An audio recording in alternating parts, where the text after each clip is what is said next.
This is the fight that everybody has been talking about all week, and the man they're talking about, Joe, is the #1 ranked flyweight contender, that Burnley American Joshua Van. And now, this fight is 5 rounds for the UFC Undisputed Flyweight Championship of the world.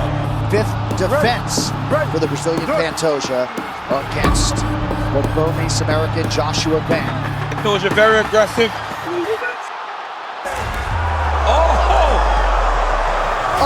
Pantoja's left arm is hurt. And that is it. Oh my goodness. We have a new flyweight champion. Joshua Van at 24. An arm injury to Pantoja. And Joshua Van is the champ.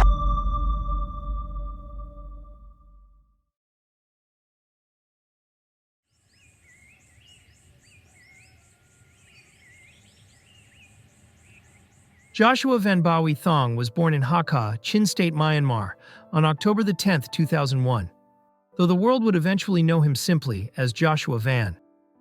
Hakka sits in the mountains of western Myanmar, home to the Chin people, an ethnic minority that's faced persecution for generations. Joshua was one of 5 siblings born to parents that knew what survival actually meant. Not the metaphorical kind of survival you hear about, but the kind where you're constantly aware that your ethnicity, your beliefs, your very existence might put you in danger. The Chin people have been fighting for recognition and basic human rights for decades. They faced forced labor, religious persecution, and systematic discrimination from Myanmar's military government. For Joshua's parents, raising 5 children in this environment wasn't just difficult, it was terrifying. So when Joshua was 10 years old, his family made the hardest decision any parent can make. They left. Everything they knew, everyone they loved, their entire identity as Chin people from the mountains of Myanmar, they packed what they could and fled to Malaysia. Malaysia wasn't home. It was a way station, a temporary refuge for a family without a country.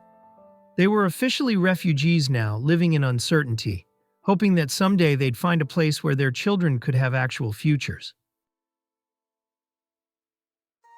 2 years later, that place turned out to be Houston, Texas. Picture this. You're 12 years old, dropped into a middle school in Houston. You don't speak English. You're the smallest kid in your class. And you look nothing like anyone around you. Joshua got picked on. A lot. Every single day was a reminder that he didn't belong, that he was different, that he was weak. Other kids saw an easy target. A quiet kid from some country they'd never heard of. Too small to fight back. Too foreign to understand. It was tough, man, when I first got here. I went to 6th grade. Middle school, man, that's when the bullying started and all that shit, it was tough. Yeah, I was a small kid too, you know what I mean? Even now, and I didn't know how to speak English and all that stuff. It was adding up and stuff like that. So yeah, it was very hard, man, until I got to 7th grade. And then I stopped fighting. And then that's when people give me my respect and stuff like that. So that's how I actually start fighting a lot in the street and stuff. When you're getting bullied every day and nobody's coming to save you, you have 2 choices: stay a victim or learn how to fight back. Joshua chose to fight back. But here's where the story gets interesting, because he didn't have anyone to teach him how to fight. No boxing gym, no martial arts classes, no older brother showing him the ropes. He had YouTube. Because I watch YouTube, you know what I mean, like school fight and stuff like that. I'm like, okay, let me try that. Yeah. I have fun with street fight, you know what I mean? So a 12-year-old refugee kid was literally teaching himself how to street fight by watching YouTube videos and then testing the techniques on the bullies at school. It's almost impossible to imagine what kind of mentality that requires. No fear of getting hurt. No concern about the consequences. Just pure survival instinct mixed with a stubborn refusal to stay down. A lot of fighting, almost every day, man. Isn't that exhausting? No, I love it, because I used to watch those YouTube street fight and school fight, and I like to try it out on the street just to see if they really work. They say violence begets more violence, and it wasn't long until Joshua found himself in more serious trouble. forcing him to move to his aunt's house in Iowa. Joshua was still fighting and getting into trouble. I used to have to fight a lot in the school and in the street like that. So, you know what I mean? I got into some trouble. And, you know, when I keep defending myself, like, I start to enjoy fighting, you know what I mean? So now I hang out with some like, you know what I mean, some bad people, I guess, you know what I mean? And then got myself into a situation where I have to leave the city. So now I have to move to Iowa with my auntie. But the toughest moment of Joshua's teenage years had nothing to do with bullying or street fights. In 2017, when Joshua was 16 years old, his father died. The details of how it happened aren't public, and Joshua has chosen to keep that part of his story private. But the impact is impossible to miss. His mother was suddenly alone in a foreign country, raising 4 of her 5 children, trying to hold together a family that had already been through more trauma than most families experience in a lifetime. You know, my dad passed away when I was 16. You know what I mean? The struggle that she go through and stuff like that. And I put her through a lot too, you know, because of all the trouble that I caused and stuff like that. So I just want to give back to my mom.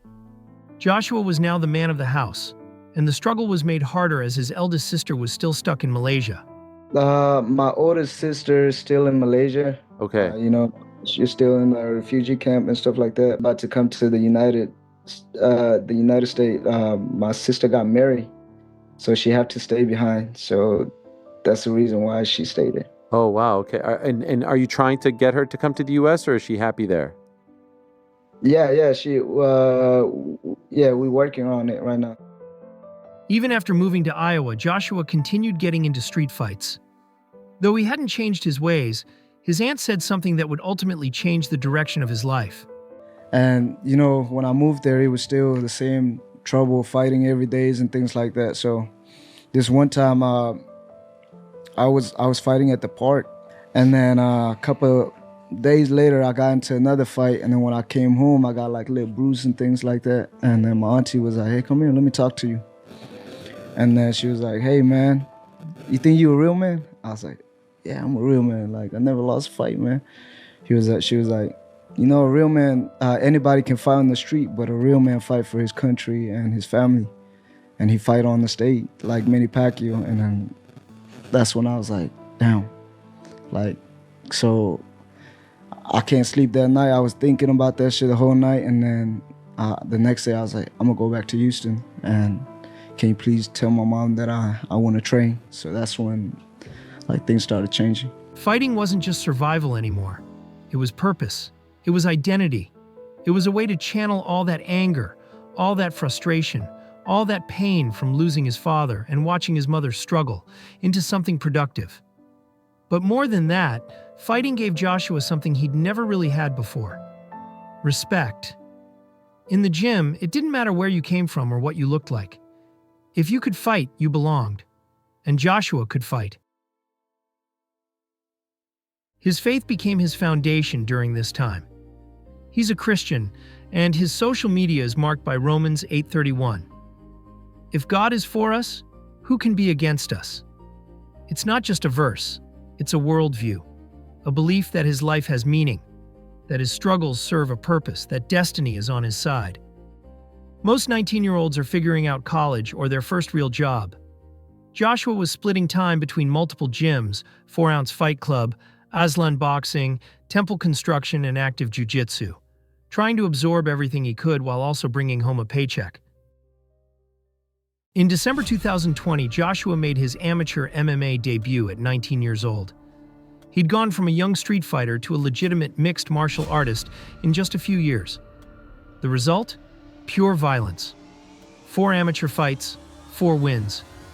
But what really caught people's attention was how he fought. This wasn't some cautious prospect trying to pad his record. This was a kid who fought like he had nothing to lose, because in a lot of ways, he didn't. In his final amateur fight, he won the Fury FC Amateur Series Flyweight Championship, defeating Antonio Figueiredo via unanimous decision. Figueiredo would go on to win his next 6 fights in the organization as a pro. In October 2021, at 20 years old and just 6 months since his first amateur fight, Joshua Van made his professional MMA debut. Most prospects spend years in the amateurs, carefully building skills before risking their professional record. Joshua was done waiting. He signed a professional contract with Fury Fighting Championship, a Texas-based promotion that had a deal with UFC Fight Pass. Every fight would be broadcast where UFC scouts could watch. His style was immediately recognizable. Volume striking, constant pressure, cutting off the cage, mixing kicks to strikes and back again with a fluidity that seemed natural. But what really stood out was his intelligence. For such a young fighter, he picked his shots with remarkable precision. Aggressive, but not reckless. Violent, but calculated. Over the next year and change, Joshua went 7-1 in Fury FC. The losses happened, but 7 wins told a story. Knockouts, submissions, a calf slicer that had the UFC Fight Pass commentators losing their minds because you just don't see that submission at the highest levels, let alone in regional MMA. Shout out to Lester Jr. It was like right before my fight, and he was doing that fancy ass move. I was like, show me again, and he showed me, and then I was like, all right, I'm gonna use that. And then we went to was it Colorado? Yes, Colorado. Yeah, I wasn't there, but yeah. And I fly over there, and I was like, all right, I'm gonna do it. I did it. Yeah, he just showed me one time, man. That was crazy. Since making his professional debut, Joshua Van had fought 6 times in 7 months. And then came December 18th, 2022, the biggest night of Joshua's young career. Fury FC 72, fighting for the promotion's Flyweight Championship against Cleveland McLean in the main event. In the second round, Joshua locked in a submission, and McLean had no choice but to tap. At 21 years old, Joshua Van was a professional champion. But more importantly, he'd proven he could handle the pressure of main events, of championship fights, of moments when everything is on the line. The UFC was watching. More importantly, they liked what they saw. Around this time, Joshua started a ritual that would eventually break the internet. Every morning, he'd stop at McDonald's and order the same thing: 2 breakfast burritos, 2 hash browns, and an orange juice. Then for lunch between training, Big Macs. I go to McDonald every morning. I get Big Macs for lunch, and then I get burritos and 2 hash brown and orange juice. That's my breakfast every day. The phone call came on June 24th, 2023, with an urgent proposition. A flyweight fighter had withdrawn from UFC on ABC5, leaving an open spot against Zhalgas Zhumagulov. They had 1 week to prepare. Would Joshua take the fight? Think about the weight of that moment. Not just his personal dream coming true, but the words spoken by his auntie in Iowa being manifested into reality, representing his entire nation on the big stage. That question didn't need an answer. Joshua Van was about to become the first Burmese fighter in UFC history. But then came a moment that revealed just how little the world knew about Myanmar. Joshua wanted to carry his country's flag into the octagon, a standard practice for international fighters. Except there was a problem. When I got to the UFC, I was trying to carry my flag, but you know what I mean? My country is going through a civil war right now. Maybe that's the reason, but the reason they told me was they didn't know Myanmar was a country, and that was the first thing they told me. So my second fight, I did it again, and then they told me there was like a commission that had to confirm that it was a country, And so my last fight, the fight before my last one when I fought Cody, I made a mount guard of Myanmar flags, and I asked Dana White and the UFC to let me carry my flag. And yeah, for my last fight, they finally confirmed it. For a kid who'd fled military persecution from that country, who'd lived as a refugee because of that country, being told people weren't even sure his homeland existed, that had to hurt. But Joshua didn't give up. He kept pushing, kept explaining, kept advocating, and the UFC would eventually go on to work it out. 6 days after receiving the call, Joshua made weight and was set to make his UFC debut. All right, so here's Josh Van making the walk for the UFC debut. He has won 5 consecutive fights. Well to the body and to the legs as he eats a head kick there. And big body shots from Van. Shot to get him out of there. Actually a UFC fighter. Prior to accepting the short notice fight in his UFC debut, Joshua Van was scheduled to fight Kevin Borjas on Dana White's Contender Series. The Peruvian was given a new opponent and went on to win his fight. Thank you so much, guys. Kevin, welcome to the UFC. What is it like to have Dana White pull you aside and tell you how impressed he was with your performance? What a dog you are. What's that like? The pair re-signed and were scheduled to fight at UFC 295. November 11th, 2023, Madison Square Garden. Joshua Van was now 8-1, facing 9-1 Peruvian Kevin Borjas. Both fighters had almost the same amount of experience, similar styles, and both were booked on Dana White's Contender Series. This fight would be a fantastic way for Joshua to gauge exactly where he is in his career, against someone with nearly identical credentials. Van looked incredible as he pieced Borjas up, looking levels above the game Peruvian, on his way to a unanimous decision victory. Joshua was 2-0 in the UFC between bouts. Joshua was fighting every few months, building momentum, staying in the spotlight. Just 2 months later, he fought Felipe Bunes. Second round TKO. 3 UFC fights, 3 wins. And after his recent finish, the blueprint looked clear. He was good enough to dominate. But then came the setbacks that test every prospect. Fights falling through at the last minute. Lucas Rocha withdrew from a scheduled bout. Sumudaerji pulled out. The Tatsuro Taira fight, Tagir Ulambekov, who missed weight by 3.5 pounds, and the fight was canceled. This is the part of MMA that casual fans don't see. The canceled bouts, the replacement opponents, the constant uncertainty. For a young fighter trying to build momentum, these cancellations are devastating. Every missed opportunity is a chance for someone else to pass you in the rankings, for fans to forget about you, for your window to close before you even knew it was open. July 13th, 2024. UFC on ESPN 59. Charles Johnson. This was supposed to be another step forward. Another win, 3rd round. Johnson caught Joshua with a perfect shot, and it was over. It was Van's first loss in the UFC, and the first time he'd been truly hurt since arriving at the highest level. The TKO loss to Johnson was a reality check. Joshua was 3-1 in the UFC now, and suddenly the narrative shifted. Maybe he wasn't as ready as everyone thought. Maybe the hype was premature. Maybe he was just another regional prospect who'd hit his ceiling. But champions aren't defined by how they win. They're defined by how they respond to losing. September 14th, 2024. UFC 306. The Sphere, Las Vegas. 8 weeks after getting knocked out, Joshua was back in the octagon. His opponent was Mexican Edgar Cherez. Van looked composed and technical despite the memory of Johnson's knockout still fresh, dominating Cherez and winning a unanimous decision. December 7th, 2024. UFC 310. Cody Durden. Joshua Van looks sensational. Oh! This guy, Josh Van, is nasty. Joshua was rebuilding, proving that the Johnson loss was a learning experience, not a career-defining setback. March 8th, 2025. UFC 313.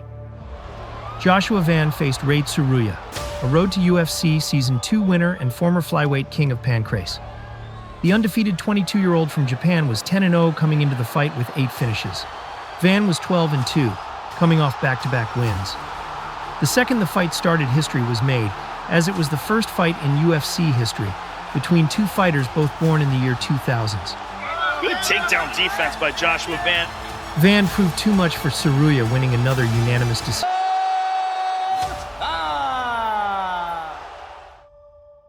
June 7th, 2025. UFC 316 in Newark, New Jersey. His opponent was Bruno Gustavo da Silva. This was the fight where people started to see something different in Joshua Van. For 2.5 rounds, he was patient, technical, picking his shots, breaking Silva down systematically. Then in the third round, he turned on the pressure and finished the fight with a combination with just 1 minute left in the fight. Joshua now had 8 UFC fights in less than 2 years. There's a philosophy in combat sports that experience is the best teacher. You can drill techniques in the gym for years, but nothing replaces actual cage time. Joshua was accumulating that experience faster than anyone in his division. Confidence. You've entered MMA at a time where this game's sort of changing. There's now like more fighters than ever, more events than ever, and it's harder for younger guys to start standing out for fans. One of the ways to do that is to remain more active. Is that something you're aware of and something that you want to do to make your name grow bigger faster than some of these other guys? Yeah, it's also that, you know what I mean, keeping my name out there. And the second thing is that, like, when you stay active, you just get better each and every time. So, you know what I mean, I just want to get better. And then I'm not going to be young forever. So, you know, I want to get this done when I'm young. And then, 3 weeks later, everything changed. Start kicking that body through that hand. Yes. You all right? Manel Kape broke his foot and couldn't fight Brandon Royval at UFC 317. The UFC needed a replacement for a title eliminator fight. The #1 ranked flyweight contender versus whoever was crazy enough to take this fight on short notice. Joshua Van had just fought 3 weeks earlier. Most fighters would say no. He needed time to recover, time to prepare, time to study Royval's film and build a proper game plan.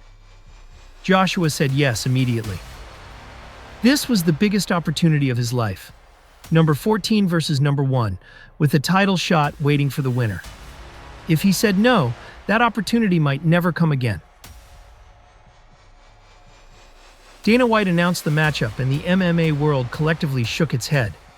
Brandon Royval was a veteran finisher, someone who'd challenged for the title before, someone who was supposed to be fighting for another shot at gold.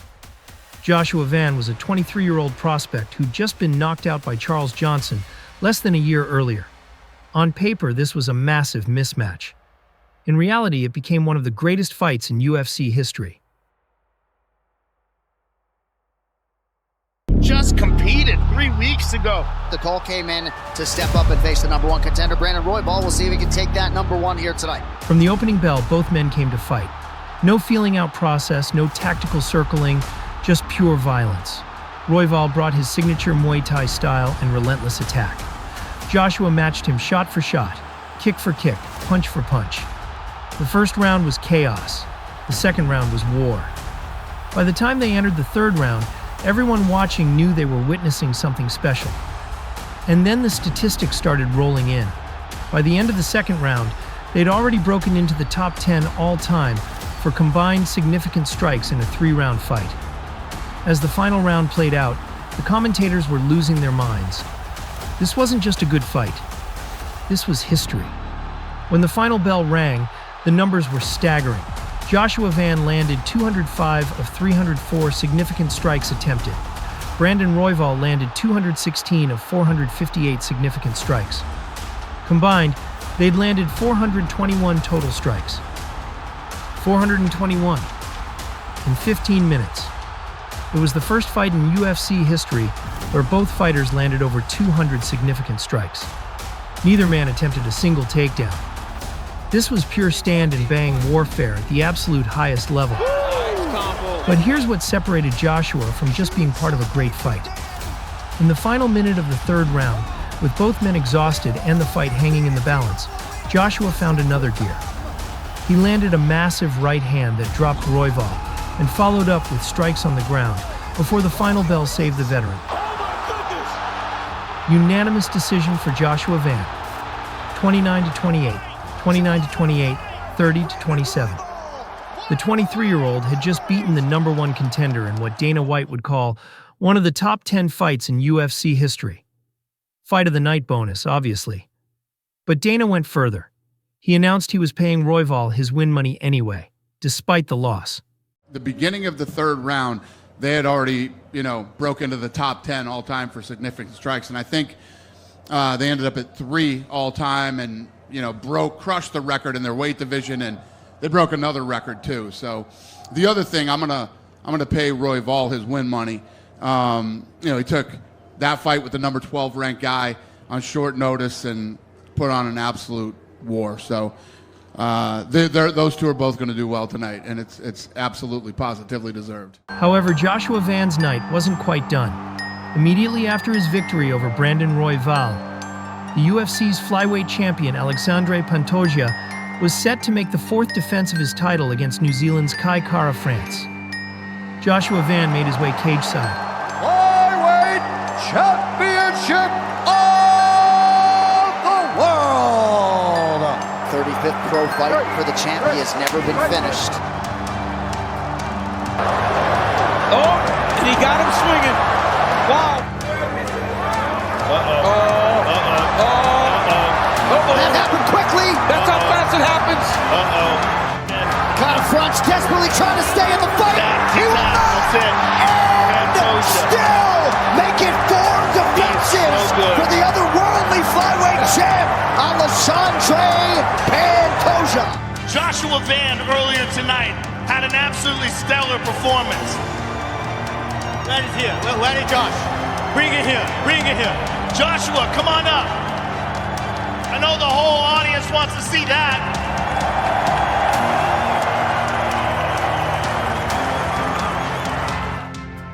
At 23 years old, with 2 years in the UFC, Joshua Van had earned a title shot. But more importantly, he'd announced himself to the world. The kid who always believed he would grow up to be a preacher, the refugee from Myanmar, the street fighter turned contender, was one fight away from achieving his destiny. The UFC booked it for December 6, 2025, at UFC 323. Co-main event: Joshua Van versus Alexandre Pantoja for the UFC Flyweight Championship. Now let's go to UFC 323 from T-Mobile Arena on December 6th. In the co-main event, Pantoja defends his flyweight belt against the number 1 contender, Josh Van. Pantoja's on an 8-fight win streak. He has the most finishes and wins ever in the flyweight division. Josh Van is off a fight of the year contender against Brandon Royval. He seemed to explode out of nowhere and is already looking for his 5th win in under a year to earn that title fight. He already holds the flyweight record for most strikes landed per minute and striking differential. Simply put, Josh Van is all action all the time. So that's another fun fight. On paper, this looked like a mismatch. Pantoja was 35 years old with over 40 professional fights. He'd been fighting professionally since 2007, when Joshua was in 1st grade. He was a world-class grappler, a submission specialist, one of the most well-rounded flyweights on the planet. He defended his title multiple times and was considered pound for pound one of the best fighters in the sport. Joshua was 24 years old with 16 professional fights total. He'd been a professional for less than 4 years. Against Pantoja's experience and grappling pedigree, the smart money was on the champion. But Joshua had something Pantoja didn't: youth, momentum, the absolute certainty that this moment had been written before he was even born. "I believe in destiny," he kept saying in interviews. "I feel like it was meant to be." Please give it up for the pride of Myanmar, Joshua, the fearless Van. December 6th, I take this guy very serious, Saturday night, I'm gonna take his belt, but it's all respect and love at the end of the day, man. The new era of fighting is here, and they're about to witness the greatness of Joshua Van. When the octagon door finally does close behind you, how are you going to approach this fight? Same thing I always do. I'm gonna beat Joshua Van. Most coaches would have a heart attack hearing their fighter say that. Against a champion like Pantoja, you need a detailed strategy. You need to know exactly what you're doing at every moment. You can't just wing it. But that confidence, that fearlessness, that absolute belief in his own abilities, that was Joshua Van's greatest weapon. December 6, 2025. T-Mobile Arena, Las Vegas, Nevada. UFC 323. The co-main event was announced. Joshua Van walking out first as the challenger. Young, energetic, carrying the Myanmar flag that he'd fought so hard to be allowed to display. Then Alexandra Pantoja, the champion, the veteran, the heavy favorite. The referee. Pantoja came out aggressive, trying to set the tone early. 15 seconds in, he threw a high right head kick, trying to catch Joshua off guard. But Joshua saw it coming, caught the kick, and immediately started to elevate Pantoja for a takedown. And then it happened. His lower arm bent underneath him in a way that arms aren't supposed to bend. Pantoja immediately grabbed his arm, his face contorting in pain. Joshua started to follow up with ground strikes, but within seconds it was obvious something was seriously wrong. The referee stepped in and stopped the fight. 26 seconds. That's all it took to change everything. Joshua Van was the UFC Flyweight Champion, but not the way anyone wanted it to happen.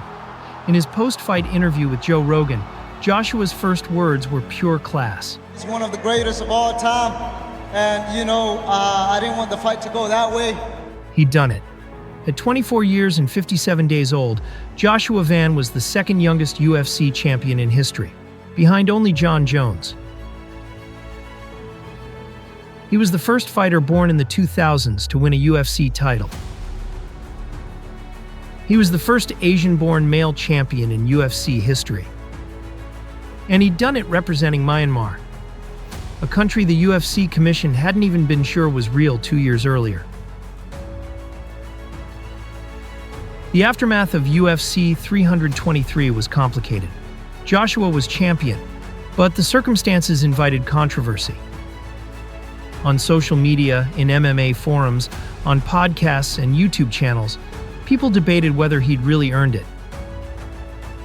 Some fans thought he should have been more subdued, more respectful of the injury situation. But regardless of how it happened, regardless of the controversy, regardless of what people on the internet thought, one fact remained unchanged. Joshua Van was the UFC Flyweight Champion. The records tell a remarkable story. At 24 years old, Joshua Van holds several UFC marks that will be hard to beat.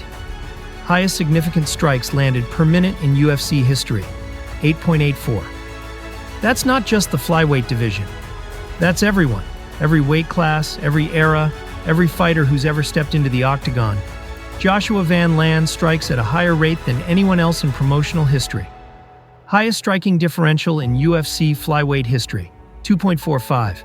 He's not just landing strikes, he's landing them while avoiding damage at a rate no other flyweight has matched.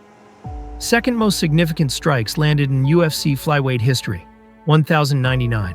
Only Brandon Moreno, a former champion who's been in the UFC for years, has more. And Joshua has only been in the promotion for 2 years. But the statistics, as impressive as they are, don't tell the whole story.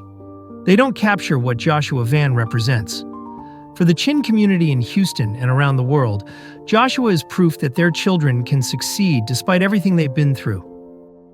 When Joshua bought a house for his mother, the Chin community celebrated like it was their own victory.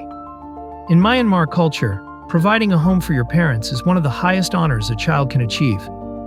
It's a symbol of success, of gratitude, of respect. For a refugee family that had lost everything, that house represented more than just shelter. It represented a rival. When a devastating earthquake struck Burma, Joshua quietly donated a significant portion of his fight purse to help victims rebuild. He didn't make a big public show of it. He just did it, because that's what you do when your community is suffering. Here's what I think a lot of people miss about the 26-second finish. Yes, it was anticlimactic. Yes, it was controversial. Yes, everyone wanted to see Joshua actually beat Pantoja in a fight rather than win via injury. But in my personal opinion, Van caught the kick and elevated the leg, which led to the arm injury. Had Pantoja just slipped and landed funny, then I'd also have a problem with the way Joshua was celebrating the victory. But the fact is, the injury to Pantoja's arm was a direct result of Van's actions. And now Joshua Van is exactly where he always said he'd be, holding the UFC Flyweight Championship. The question everyone's asking now is what comes next. Just before the bout with Pantoja at UFC 323, the UFC brought Tatsuro Taira cageside. We didn't get the in-cage stare down, but it is most likely the fight we see for Van's first title defense. The sought-after Brandon Royval rematch is unlikely after his recent devastating loss to Manel Kape. The immediate rematch for Pantoja is improbable, as he is only expected to return around June or July. So what are your takeaways from the Pantoja fight? And who do you want to see the new UFC Flyweight Champion fight next? Thank you for watching, and please hit the like and subscribe buttons below.